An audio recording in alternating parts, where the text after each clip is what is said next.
ఇవాళ అంబటి రాంబాబు గారికి court bail మంజూరు చేయడం జరిగింది. మేము అనుకున్నట్టుగానే దేవుడు మా యందున్నాడు, అన్ని గమనిస్తున్నాడు.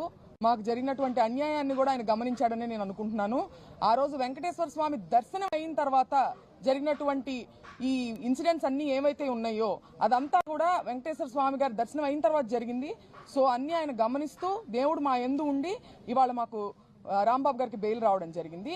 అట్లాగే వాళ్ళ ఎవరైతే ప్రవోక్ చేశారో గ్రంథాలయం చైర్మన్ గారు వందన గారు కానీ ఇతరులు కానీ ప్రవోక్ చేసిన వారి పట్ల మటుకు ఏ కేసులు లేవు. అవే తప్పులు చేసినటువంటి అవే మాటలు మాట్లాడినటువంటి వారి మీద మటుకు ఏ కేసులు లేవు.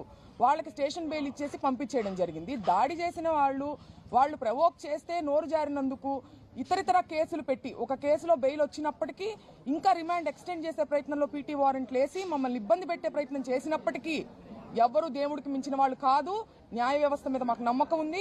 ఇవాళ ఆయనకి బెయిల్ వచ్చినందుకు మేమందరం చాలా ఆనందంగా ఉన్నాం.